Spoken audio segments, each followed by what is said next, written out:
So we're with Mike Cheney and Eli Knight of Knife Control Concepts, and the question that I asked both of them was, if you were dealing with a weapon on the ground, in this case we'll say like an edged weapon of some sort, how can you maintain control of the blade without compromising position?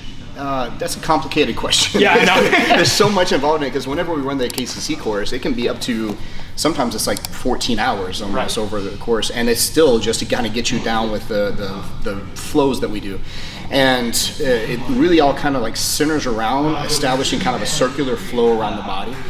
And it's been really nice, because over the years we've really refined it to where the standing circle flow resembles the ground circle flow, prone and supine. And so that's really the foundation of the ground stuff, is how we approach it as far as like prone position or supine position. Mike usually encounters like the prone stuff, and then I usually take over on the supine stuff, so we can discuss that. Yeah. But it's just like you're saying though, there is that target fixation of like, I've got to control this weapon. Yeah, like to show it, like if you're on the ground, right? Yeah. Just to give everyone like somewhat of a general idea.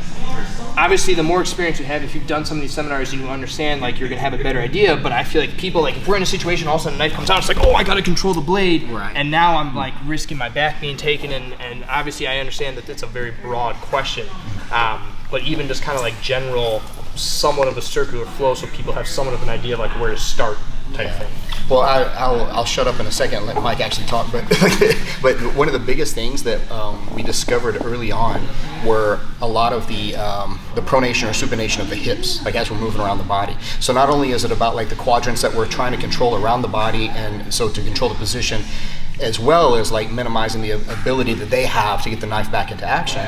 But then also it's about like taking out some of the things that are going to like disrupt us positionally. So like, whereas grappling, a lot of the time you'll wind up in positions where you're sitting through or you're turning out or whatever. We try to keep hips, for the most part, pelvis oriented down all the time. And that's not to say like absolutely do it this way, but we by eliminating a lot of the hip switches, we found that we compromise the positions and the positional control a lot less. So Mike, you want to talk about the prone stuff? So obviously we want to control something with the knife. I wouldn't want to be on like the far side of the body when the knife is here, right? We have other stuff for that, right? But when we're attached to it, right, we want to kind of keep it inside, right, on kind of pinned to the floor, whether that's, we have our positional stuff from our front side 2-on-1, where we're pinning the knife actively. We have the ability to transition into like our outside 2-on-1, which gives us the ability to start moving around the back, right? So we can move around the back to the other side if we needed to mitigate hand switching. And we also have the ability to kind of like protect the front arc as well, right? But each station or each movement, you're gonna see us pretty much moving similarly with our chest, hips, everything oriented towards the floor, right? I'm not necessarily gonna be like opening up, trying to like turn my hips open, do all these weird, strange things that put me in like a strange orientation and potentially give him something to do, right? A lot of the times, like we'll put together like our little circle flow. So going from like our front side 2-on-1 to our outside 2-on-1, the ability to go to the back on the same side of the knife and collect and collapse. Now for the circle flow and like the ability to train and like have repetition, we'll throw in hand switches a lot of the time, right? That's where we can kind of start mirroring on the other side of the back, right? And being able to get repetitions on both sides, right? You don't always get to choose which side you're attacked on. So here, that gives me the ability to kind of go down from the other side of the back to that 2-on-1 again, right?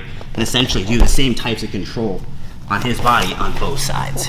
On top of that, keeping my hips, keeping my chest square to the floor. If he starts to buck, bump, going insane, like I can actually keep him, pinned into the floor. If I start opening up my chest, hips, I'm gonna go where he's gonna take me.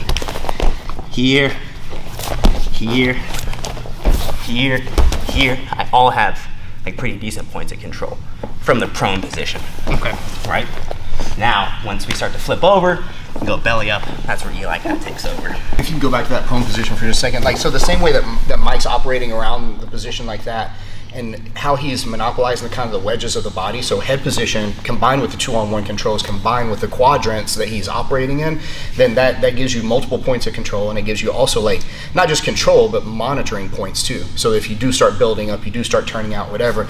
So what we'll find a lot of the time though in this transition to get the guy down into this position, then what happens sometimes is we get here and maybe the guy like starts to fall over on his side, like so as he's turning to face me. So I gotta be able to monitor this weapon bearing limb and the position well enough to where I don't just like collapse on top of him, and then yeah, exactly, the knife winds up inside me. So whenever we're looking at something like this, then I have to think about, okay, as he's falling, where was I monitoring before? Because if I'm monitoring here behind the shoulder, which is a good kind of point of control, then like as we fall this direction, then I can start to monitor across the body. And kind of like you were talking about before, if I overshoot this and lose position, yeah, I'm screwed, because you're gonna get this back under your control. I'm gonna be off center, and then you're gonna have the advantage. So to be able to monitor while also using my hips to monitor across the other side.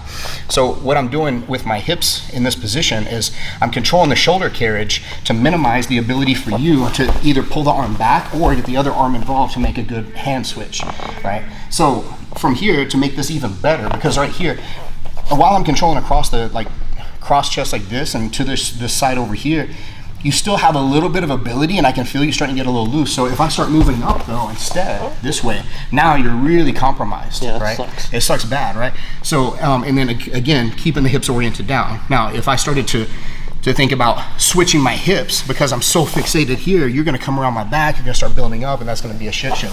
So instead, from here, whenever we get in this position, if I start moving up this way, pretty soon you're gonna realize, okay, that your right arm in this case, because I'm monitoring the left, your right arm in this case is not doing you any favors, so you start bringing it to the other side of the body, right? Now again, I can't let you start to come out that way, so I start moving back this direction possibly, right?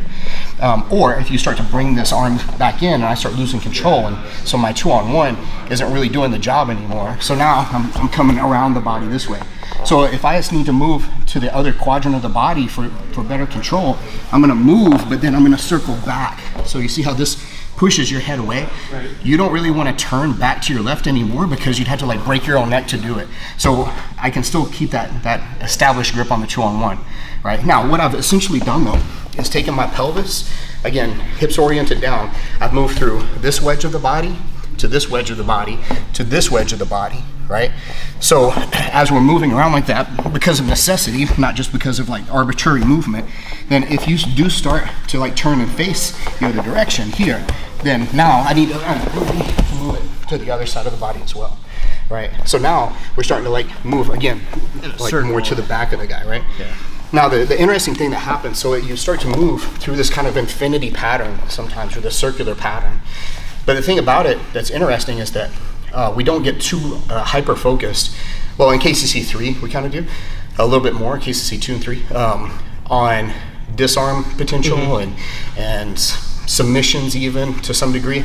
But the main focus for us is about controlling, monitoring, and then the disarms are kind of incidental, right? Just like submission opportunities are kind of incidental. You take what's given to you.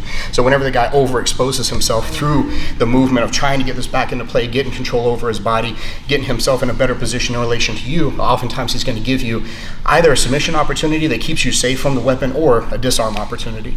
But the main thing about it though is chain wrestling, right? The things that we found that are some of the most effective is that kind of ability to put together chain wrestling flow drills, because it's going to give you that tactile sensitivity, it's going to keep you in safe zones, and it's going to make you it's going to diminish the amount of stupid decisions that you make. So like one of the bigger things be overall when you're controlling these positions is to never essentially settle into one position per se, like keep the pressure, constantly adjust until either you get to a point where maybe the disarm happens, maybe I can break something, maybe I can put him to sleep.